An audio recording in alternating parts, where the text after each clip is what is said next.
Hello everyone, and welcome to this first lecture on dynamical systems.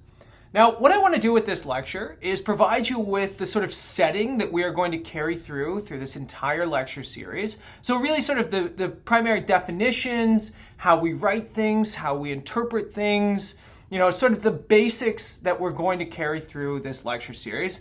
But I want to give you as well a bit of a historical perspective. Dynamical systems has a very long history in mathematics. It goes back more than 300 years. And in particular, if we're going to think of dynamical systems and differential equations as an extension of calculus, that means that it at least goes back to 1666 with Newton, right? In 1666, Newton publishes the Principia Mathematica, in which case he sort of gifts the world his version of calculus, right? Of course, we have Leibniz as well, who invents calculus right around the same time. Now, in this case, Newton was very much interested in physics. He was really interested in looking at physics problems, and he gives us calculus as a means to describe a lot of the physical world around us, right? We think of Newton's laws, things like inertia, his discovery or sort of formalization of gravity as a force in nature, and essentially this allows us to come up with differential equations that describe a lot of the physical world around us. Now, Newton essentially leads us into about the 1700s, where we have a lot of this sort of formalization of calculus. So all of these ideas that Newton laid out are really sort of formalized and rigorized throughout the 1700s. And in particular, you have a lot of people interested in solving differential equations. In particular as applications to things like classical mechanics, right? So these are the people that are interested in, say, planetary motion or motions of fluids or these engineering problems, right? How do you move, how do you build water wheels and all these things? How do you describe these things mathematically? Really the sort of fundamental applications of calculus. Now, in this time as well, you have this blossoming French school of mathematicians, people you've probably heard of, people like Poisson, Laplace, Legendre, all these beautiful French names that all have equations named after them. All of them are differential equations. All of them are coming from these problems, particularly in regards to heat transport. How does heat move throughout a room? And this sort of continues on to the 1800s. And then around the 1890s, we encounter my all-time favorite mathematician, and that is Henri Poincaré. Now, again, another one of these prolific French mathematicians. And right around this time, around the 1890s, Poincaré is working on the three-body problem, one of these classically hard differential equations, which we know now is a completely chaotic system. It is really asking you how to describe the motion of three planetary bodies interacting with each other through their gravitational pulls. And essentially what happens is Poincaré accidentally discovers chaos while he's working on this, right? He has some students running some calculations for him. They both start with very similar initial conditions. Maybe one drops a decimal place that the other one doesn't. And they find that when they evolve the solution forward in time, then you get sort of radically different answers, right? But Poincaré at this time doesn't quite have, all of the mathematical rigor, analysis, tools, even computers that we now have. And so he's kind of stuck, inventing new ways to interpret this. And in particular, I would say the dynamical system starts with Poincaré, because Poincaré introduces this geometric perspective, thinking of things sort of moving through on a phase space and how we can interpret them, right? He gives us things like the Poincaré section that we'll see later on in this lecture series. And it's no coincidence that people who work in geometry, for example, are also very familiar with Poincaré's work. Things like the Poincaré conjecture, right? Poincaré was very much an applied mathematician, but he was working and developing a lot of these topological and geometric tools in order to further his studies of dynamical systems.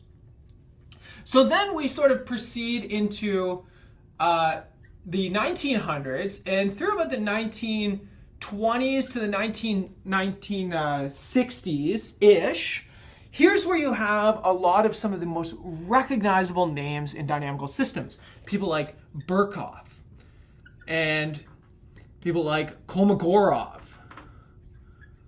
And we also have Arnold. And we have Moser, right? We have, to a lesser degree, we have people like Koopman. We have a lot of these big names with massive theorems sort of written or named after them. And they have, huge Wikipedia pages that you can read about all of these people and all of their massive contributions. Now, essentially what's going on here is people are taking a lot of the calculus, a lot of that geometric intuition that Poincaré gave us, and applying it to very, very specific problems. And in particular, these are Hamiltonian mechanical problems that they're primarily looking at. Again, something we'll look at as we go through this lecture series. And maybe unfortunately, but good for the mathematical community, a lot of what they're trying to apply this to is ballistics, right? So launching missiles, launching projectiles, launching spacecraft, right? As we get into the 60s, we're seeing the space age starting to emerge here, the space race between the Soviet Union and the United States. And this is very, very good for mathematics, right? It helps us to develop up a lot of our dynamical systems and our control techniques in order to further our understandings here. Okay, and then we have another sort of milestone. In 1963, Lorentz uses a computer that's probably bigger than this entire room to simulate up a differential equation that I could simulate up now on my computer in 3 seconds flat. But in particular, Lorentz simulates a very, very simplified model for convection, so a weather phenomenon. And what he observes is the first strange attractor, the beautiful butterfly attractor, right? So pause this video if you want, go check out the Lorentz attractor, check out those beautiful butterfly wings and see what he actually observed. And this sort of kicks off the chaos revolution, right? You have people as well like James York who are coming in around the late 60s, early 70s, who start developing up a lot of our modern chaos theory. And into the 70s, we have people taking, sort of observing similar things to Lorentz over and over and over again, right? Now we're getting into the sort of computer age. We have a way of simulating up these things that we didn't previously have. Remember, Poincaré was doing this in the 1890s with, by hand, doing these computations, simulating up these differential equations. Now we can do it quickly and efficiently, at least, we're starting to get there through the 70s. And in the 70s, we have things like Ruel and Dawkins, who are looking at problems in turbulence, right? So there's this spatiotemporal chaos that we observe in fluid flows, right? You probably know turbulence if you've ever been on a plane before. But we have things like the logistic map, right? So people like May, James York, these people are looking at this really, really simplified model for population dynamics, and they start encountering extremely simple models of chaos here. We have things like universality. This is where Feigenbaum discovers the Feigenbaum constant. He puts out a couple papers that are just revolutionized mathematics in the mid-70s. Then on top of this, we have people like Winfrey, who is showing us how these nonlinear oscillators show up in biology, how we can get extremely complicated phenomena arising in biology and using mathematics to model these things. And then, of course, we also have another very famous name in chaos theory coming through here, and that is Mandelbrot. And Mandelbrot gives us the sort of formalization of fractals, right? We have the Mandelbrot set that's named after him.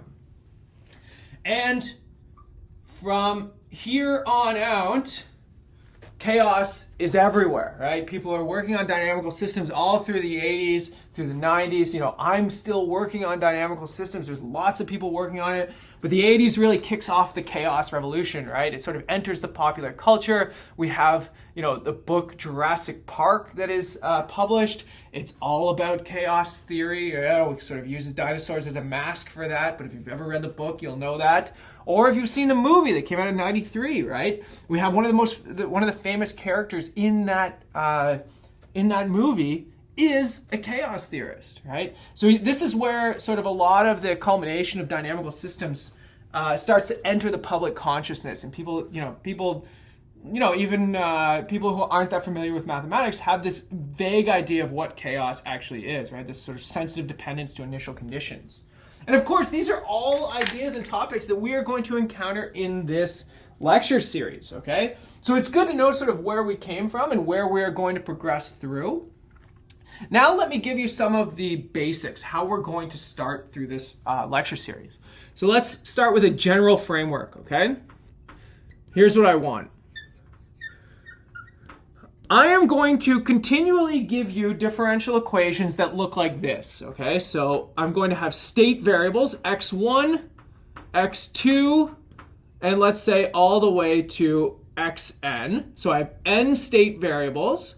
The dot on the top means time derivative. This is Newton notation, okay? So I'm going to use this instead of, say, d dt or prime. The dot always means a time derivative. Now, think about the name of this course, Dynamical Systems. Dynamical means it changes in time. So we're always thinking about the independent variable here as being time. And each one of these state variables, its derivative is dependent in some probably nonlinear way on what everybody is doing, okay? So we're going to see all kinds of these models as we go through this course. We're going to see how they arise, how we can interpret them, so this is going to be the general framework of an equation that I would give you. So let me give you an example. Let's look at a linear oscillator, okay? So if you did watch my previous lecture series on ordinary differential equations, you've seen, oscillator, pardon me. You've seen this equation before, very, very simple equation. I have an entire video called Mechanical Oscillations that's written about this. So in this case, you would probably be given an equation that looks like this, okay? So if this was my previous differential equations class, I would tell you, here's my linear oscillator equation. Maybe you even know how to solve it, right? You use these complex exponentials. I want to write it in this form, though, because I want to convince you that everything can sort of be written like this. Here's what I'm going to do. I'm going to say set x1 equal to x, so just my sort of unknown state variable. And I'm going to say x2 is equal to its derivative, okay, which is just dx dt. All right, so what does this do for me? Well, can I recast it like this? Well, if I take the derivative of x1, that's just x2. Okay, so now I have x1 dot as a function of my states. Now the question is, what is x2 dot? Well, if I take another derivative of x2, I get the second derivative of x. But now I've got an equation here. I can rearrange this equation as x2 dot is equal to minus b over m, and this is x2 now, and minus k over m, x1. So what you see here is I took an equation that you might be familiar with, a linear oscillator equation, and I wrote it in the form of my standard dynamical system here, okay? That's how we can always sort of write this. You can go through all of those differential equations that I gave you in the previous class, and you can always sort of write them in this way. Okay, let's talk about solutions to differential equations. Okay, so again, we touched on this on the previous series, but we would say that a solution is a function of time. Remember, the dot means time derivative, which in this case would be a vector of each component depending on time. And this thing would be subject to an initial condition.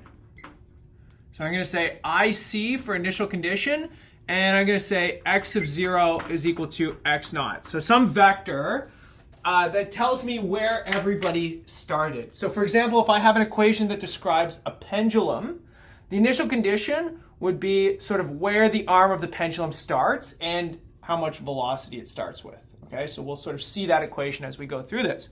But I need to know how things start. Now, remember, let's think back to Poincaré for a second.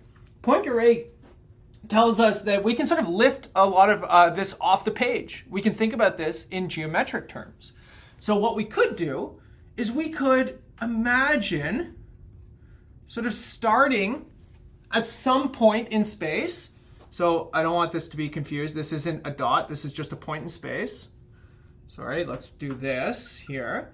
You start at some point in space and you move as time goes on. Right? So I start here and I start moving throughout the space. Right? I have this whole region here that I can move through. Then we can think about solutions to differential equations as flowing through time, right? So every point on this curve represents a point in time that my solution takes on. Again, think about the pendulum, right? So if I take a snapshot at time 0, maybe it starts here. Then after maybe a second, it's down here. And then after 2 seconds, it's over here, right?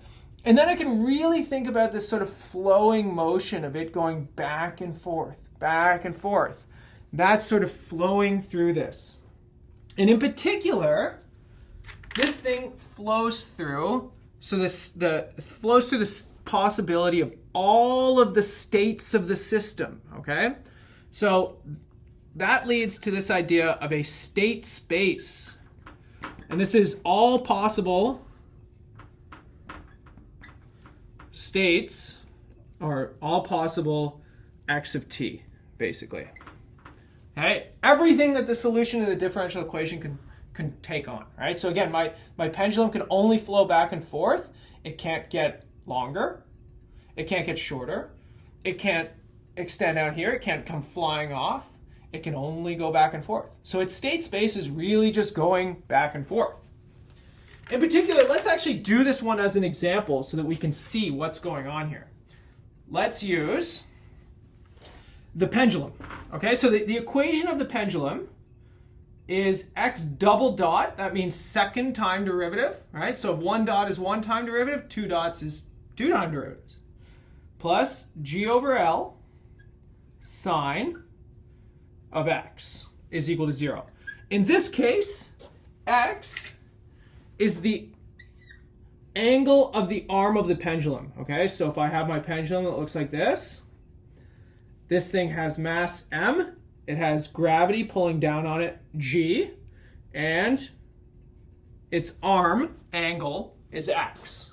Okay, so I can model that equation from first principles. I'm essentially just using Newton's law and Hooke's law here, sort of put these two things together. The first thing I can do is I can recast this in my standard form of a dynamical system. Do the same trick I did with the linear oscillator. You get this. Okay, so I get a system of differential equations, x1 and x2. And I can ask myself, what is the state space associated to this thing?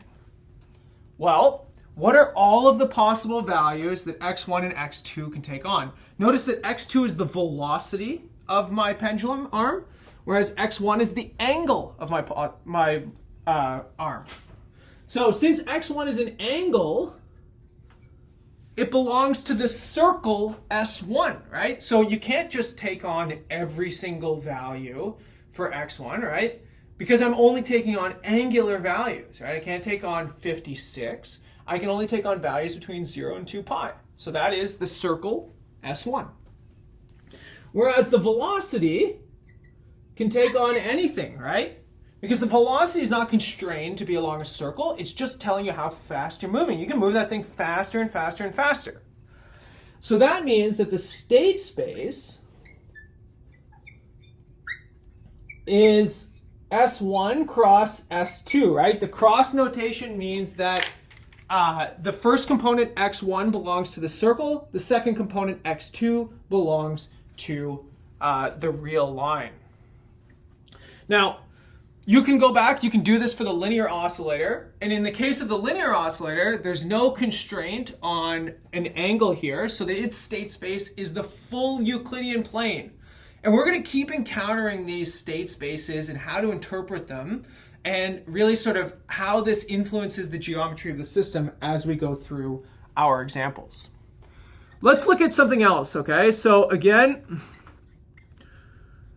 as we progressed through the previous lecture series on differential equations, systems, we encountered non-autonomous systems. Remember, a non-autonomous system means that it explicitly depends on time.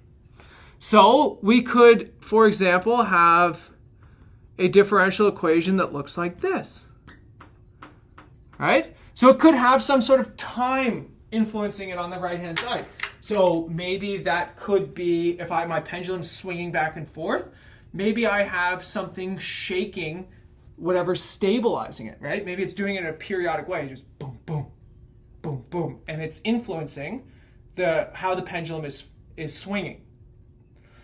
So the first thing that you should note is you should say, Jason, that doesn't fit into the framework that you told me all of the equations we're going to study fit into. But I will say, actually it does.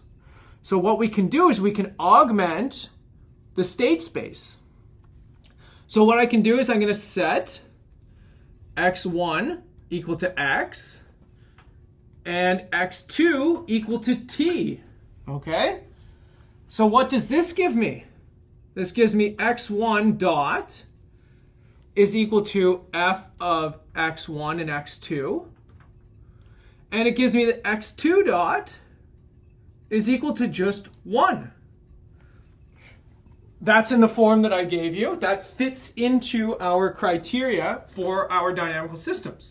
All I did is I sort of hid the time dependence as another variable, right? I sort of just extended the dimension of the systems. It went from a one-dimensional non-autonomous system to a two-dimensional autonomous system. No dependence on t here anymore. Okay? So it's a little weird. It feels a little sort of fake. It's a little manufactured, but nonetheless, I did it, right? And in this case, maybe my state space would be that x2 is a positive real number, right? So that would mean that t is greater than or equal to 0. I can only flow forward in time. Now, we're not going to always have this restriction that you can only go forward in time. Sometimes we can go backwards as well. But maybe, if it's the pendulum swinging, physically we only care about going forward in time. So that would put a restriction on our phase space. Okay, so I wanted you to see sort of how all of this comes in together. And the last thing that I want to talk about in this video, I want to talk about the landscape. Now, what do I mean by this? Well, you can kind of think of dynamical systems as existing on two axes, right? We're mathematicians. We love putting things in charts and tables and graphs and all these kind of fun things. So let's do it. One axis is the number of variables. So one variable, n equal to 1. Two variables, n equal to 2. And 3 or more variables, n equal to 3. Then the other axis is linear versus nonlinear. So again, if you need a refresher on what makes an equation linear or nonlinear, I urge you to go back to some of the early lectures in my ordinary differential equations course. But essentially, it's just that the right-hand side, the functions are linear functions of x1 and x2 or nonlinear functions of x1 and x2. Now, in the linear case, things are relatively simple. In fact, we can solve a lot of these equations. This linear case, this whole sort of row right here, this is my previous course on ordinary differential equations. We looked at how to solve a lot of linear equations in one variable, two variables, 3 or more variables. Now, that could mean, if you're sort of looking at what we've done previously, only one derivative, 2 derivatives, 3 or more derivatives, right? So in this case, all you can really get is growth or decay, right? So solutions are really just like e to the at. In this case, maybe you can get some oscillations, right? So solutions might be e to the I at, right? So this is where you get complex oscillations. This is where you get this sort of whole linear theory of mechanical oscillations. Here, you get combinations of growth and decay and oscillations, right? But it just becomes more of the same. This might, so here we can get these sort of mechanical vibrations, mechanical oscillation problems. In the growth or decay, this is things like radioactive decay. This is exponential growth, all these kind of really, really simple problems. As we go larger than 3 dimensions here, it's basically the same thing. Again, combination of oscillations, growth and decay. Again, see the previous videos. But in this case, you have a lot of problems from, say, civil engineering, electrical engineering, these things called jerk systems. They are third derivative systems. But nonetheless, this is relatively tame. We can handle this, right? We can get explicit, exact solutions a lot of the time. So that means that we are going to spend most of this class here in the nonlinear regime, right? Where things get way harder. And in particular, for the nonlinear regime, we're going to start for n equal to 1. We're going to look at things like fixed points. And we're going to look at bifurcations, okay? So that's going to be really the first part of our lectures. The first, maybe 6, 7 videos are really just going to be focused around fixed points and bifurcations. Then we're going to work up into 2 dimensions, right? So if you watched my lecture series on math modeling, you saw a lot of the 2-dimensional problems coming up. I had an electrical circuit problem that I did. There was one about whale populations that I did. In this case, you have things like, say, the pendulum. So we can, use mathematics and use our geometric intuition to understand the sort of swinging motion of the pendulum. Then, right here is where the Wild West starts, right? So right at n equal to 3, that's the tipping point. In 3 dimensions and higher, we can observe chaos. And let me tell you, chaos is hard. If chaos was easy, I would not have a job, right? The higher the dimensions, the more complicated things become. So here's what we're going to do for the lectures. We're going to start building an intuition for n equal to 1. Then we'll use that intuition to carry it up to n equal to 2. Then we'll use the intuition from both to carry it to n equal to 3, and we'll see how, for example, Poincaré was understanding chaotic trajectories without the aid of a computer, right? This is an incredible feat that he managed to do, and this sort of speaks to his genius. And in this case, this is where a lot of the interesting and the sort of frontier of mathematics is, right? In dynamical systems, the larger the dimension, the more complicated the phenomena. This is where you get things like synchronization phenomena coming in. You have your 3-body problem, right? Those 3 bodies that are, or 3 planetary bodies that are interacting through their gravitational pulls.